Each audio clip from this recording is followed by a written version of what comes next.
ओम नमो भगवते वासुदेवाय। ईश्वर को जब भी कोई पुकारता है वह उसका उत्तर अवश्य देते हैं। वह भी पुकार की प्रतीक्षा करते रहते हैं। बस इस पुकार में शिद्दत होनी चाहिए, व्याकुलता होनी चाहिए, ईश्वर को पाने की प्यास होनी चाहिए। अगर तुम चाहते हो परमात्मा तुम्हारी आवाज़ सुने तो हृदय की गहराइयों से परमात्मा को बुलाना होगा।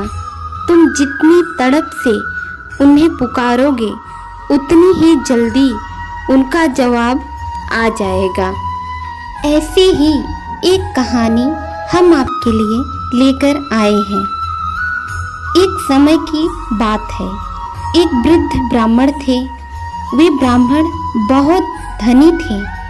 उनके 4 पुत्र और 1 पुत्री थी। चारों पुत्रों का विवाह हो गया था, पुत्री का विवाह होना बाकी था। ब्राह्मण वृद्ध थे और तीर्थ यात्रा करना चाहते थे, परंतु वृद्धावस्था के कारण वे स्वयं अकेले तीर्थ यात्रा पर नहीं जा सकते थे। उनके चारों पुत्र अपने पिता का कहना नहीं मानते थे और वे सभी अपने अपने गृहस्थी में इतने व्यस्त थे कि उनके पास अपने पिता को तीर्थ यात्रा पर ले जाने का समय ही नहीं था। एक दिन वृद्ध ब्राह्मण ने अपने गांव के रहने वाले एक गरीब ब्राह्मण पुत्र महेश से कहा, अरे भैया, तुम काम के लिए इधर उधर भटकते हो। यदि तुम मुझे तीर्थ यात्रा करा लाओ तो मैं तुम्हारे खाने पीने की व्यवस्था कर दूंगा और तुम्हें कुछ धन राशि भी दे दूंगा। महेश भगवान श्री कृष्ण का भक्त था।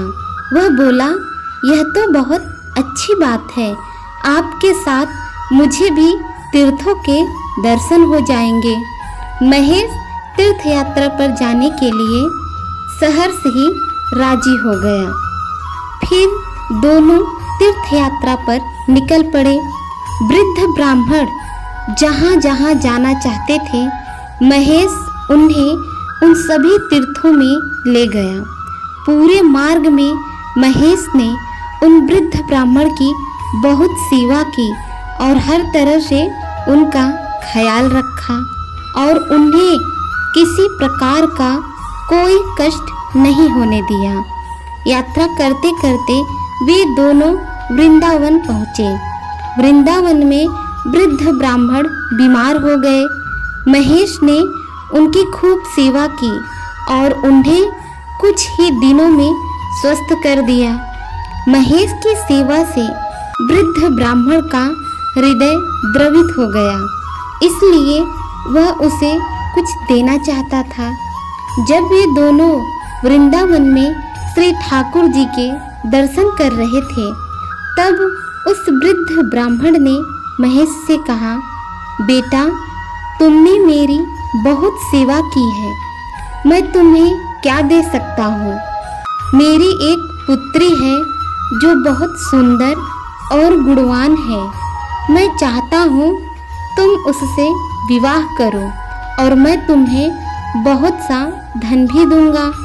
महेश बोला, बाबा, तुम यहाँ बोल तो रहे हो कि तुम अपनी पुत्री का विवाह मुझसे करोगे, लेकिन क्या तुम्हारे चारों पुत्र इस बात को मानेंगे?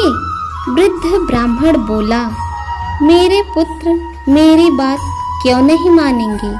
मैं ठाकुर जी को साक्षी कह के कहता हूँ कि मैं अपनी पुत्री का विवाह तुमसे करूँगा और तुम्हें धन संपत्ति भी दूंगा। कुछ दिनों बाद वे दोनों तीर्थ यात्रा करके घर लौट आए। घर आने के बाद वृद्ध ब्राह्मण अपनी पुत्री की विवाह की बात अपने पुत्रों से कहने की हिम्मत नहीं जुटा सका। 1 महीने से अधिक का समय बीत गया। उधर महेश को विवाह संबंधित कोई सूचना नहीं मिलने पर वह उन वृद्ध ब्राह्मण के घर चला गया। घर जाकर उसने वृद्ध ब्राह्मण को उनका वचन याद दिलाया कि आपने अपनी पुत्री का विवाह मुझसे करने का वचन दिया था, तो आप अपनी पुत्री से मेरा विवाह कब करवा रहे हैं? गरीब ब्राह्मण के मुख से ऐसी बात सुनकर वृद्ध ब्राह्मण के चारों पुत्र क्रोधित हो गए। उन चारों ने मिलकर महेश की पिटाई कर दी और उससे कहा कि तेरी हिम्मत कैसे हुई हमारी बहन से विवाह करने के बारे में सोचने की? तेरी हैसियत ही क्या है जो तू हमारी बहन से विवाह करेगा? महेश बोला, मैं जानता हूँ आपके सामने मेरी कोई हैसियत नहीं है, लेकिन आपके ही पिताजी ने मुझे वचन दिया था कि वे अपनी पुत्री का विवाह मुझसे करेंगे। अपने पुत्रों का ऐसा उग्र रूप देखकर वृद्ध ब्राह्मण अपने वचनों से पलट गया और बोला, मुझे याद ही नहीं है कि मैंने तुम्हें ऐसा कोई वचन दिया था। महेश बोला, आपने वृंदावन में श्री ठाकुर जी को साक्षी करके मुझे वचन दिया था कि आप अपनी पुत्री का विवाह मुझसे करेंगे। वृद्ध ब्राह्मण बोला, मुझे ऐसी कोई भी बात याद नहीं है। इसके बाद ब्राह्मण के चारों पुत्रों ने महेश को खूब पीटा और भगा दिया। महेश को वृद्ध ब्राह्मण और उसके पुत्रों के इस व्यवहार से बहुत बुरा लगा। महेश ने सोचा कि मैंने तो वृद्ध ब्राह्मण की पुत्री से की बात ही नहीं की थी। उन्होंने स्वयं ही विवाह का प्रस्ताव दिया था, परंतु उन्होंने मुझसे झूठ बोला और घर जाने पर मेरा अपमान भी किया। अब तो मैं अवश्य ही उनकी पुत्री से विवाह करूंगा। ऐसा सोचकर महेश ने पंचायत बुलाई और उनसे कहा कि ये वृद्ध ब्राह्मण मुझे तीर्थ यात्रा पर अपने साथ ले गए। मैंने मार्ग में इनकी बहुत सेवा की, जिससे प्रसन्न होकर इन्होंने ठाकुर जी के सामने अपनी पुत्री का विवाह मुझसे करने का वचन दिया, परंतु अब यह अपने वचनों से मुकर रहे हैं। पंचायत के लोगों ने कहा, यदि तुम दोनों के मध्य हुई इस बात की कोई गवाही दे दे तो हम निश्चित ही तुम्हारा विवाह इन वृद्ध ब्राह्मण की पुत्री से करवा देंगे। महेश बोला, हम दोनों की इस बात के गवाह तो केवल ठाकुर जी ही थे। पंच बोले, यदि ठाकुर जी तुम्हारे पक्ष में गवाही दे दे तो हम तुम्हारा विवाह करा देंगे। वह वृद्ध ब्राह्मण भी इस बात पर राजी हो गया, क्योंकि वह जानता था कि ठाकुर जी स्वयं इस बात की गवाही में नहीं आने वाले। महेश एक सच्चे हृदय वाला एक भोला व्यक्ति था।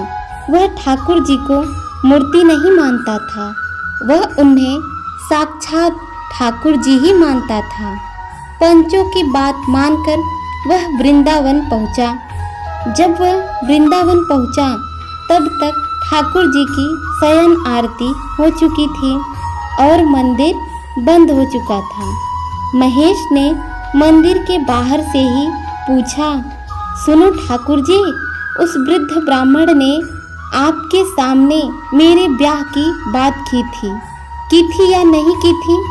महेश ने 2-4 बार आवाज़ लगाई, परंतु उसे कोई उत्तर नहीं मिला।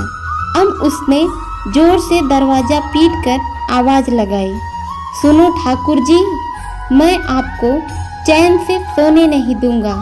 जब तक आप जवाब नहीं देंगे तब तक मैं आपसे पूछता ही रहूँगा। मैं इतनी दूर से भूखा प्यासा पैदल चलकर आपसे जवाब लेने आया हूँ।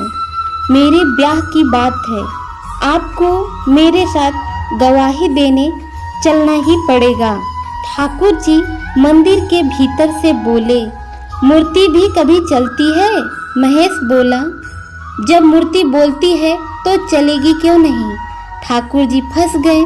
अब ठाकुर जी को विवश होकर बाहर आना पड़ा। महेश ने देखा, बहुत सुंदर छोटे से ठाकुर जी अपने छोटे छोटे पैरों से चलकर बाहर आए और बोले, देखो महेश, हम तुम्हारे भाव के कारण तुम्हारे साथ चलने को तैयार हैं, लेकिन तुम्हें मार्ग में हमारे भोग की व्यवस्था करनी पड़ेगी। हम वृंदावन के ठाकुर हैं, रोज रबड़ी मलाई और मिठाइयों का भोग लगाते हैं। तुम्हें मार्ग में हमारे लिए ऐसी ही व्यवस्था करनी होगी। महेश बोला, देखो हमारे ब्याह की बात है, इसलिए कुछ रुपया तो मैं साथ में लेकर आया हूँ, इसलिए मार्ग में आपके भोग की सारी व्यवस्था कर दूंगा।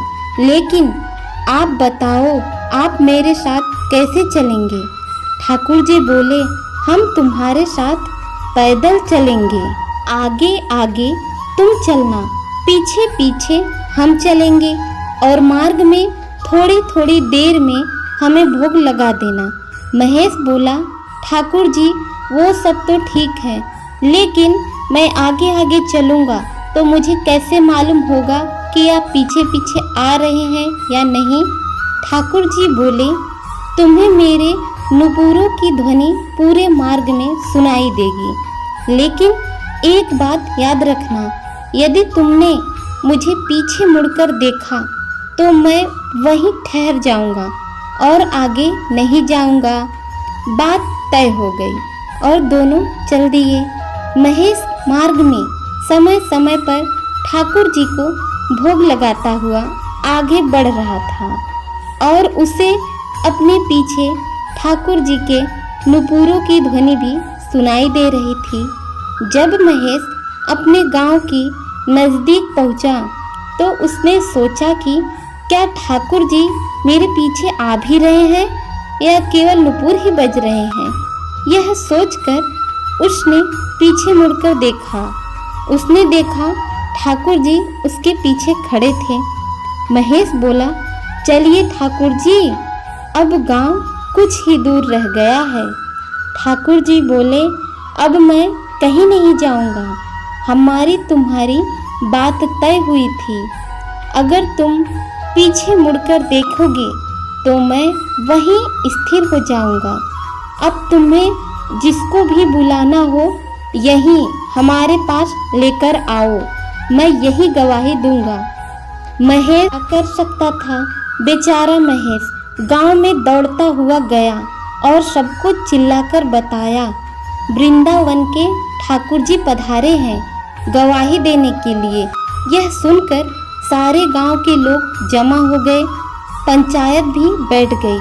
सब ने ठाकुर जी के दर्शन किए। ठाकुर जी ने सबके सामने भक्त महेश की वचन रक्षा के लिए गवाही दी कि हाँ, इस वृद्ध ब्राह्मण ने मेरे सामने अपनी पुत्री का विवाह इस गरीब ब्राह्मण महेश से करने का वचन दिया था और इसे धन देने का भी वादा किया था।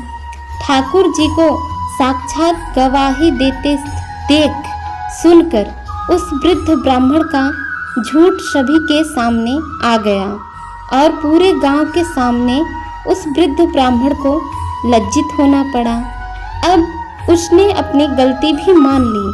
ठाकुर जी की गवाही पर पंचों ने महेश का विवाह उस वृद्ध ब्राह्मण की पुत्री से करवा दिया और इसके अलावा वृद्ध ब्राह्मण की संपत्ति का एक हिस्सा भी महेश को दिया गया। तो ऐसे हैं हमारे ठाकुर जी, भक्त की पुकार पर दौड़े चले आते हैं। सच्ची प्रेम और श्रद्धा से बुलाने की आवश्यकता है। ओम नमो भगवते वासुदेवाय।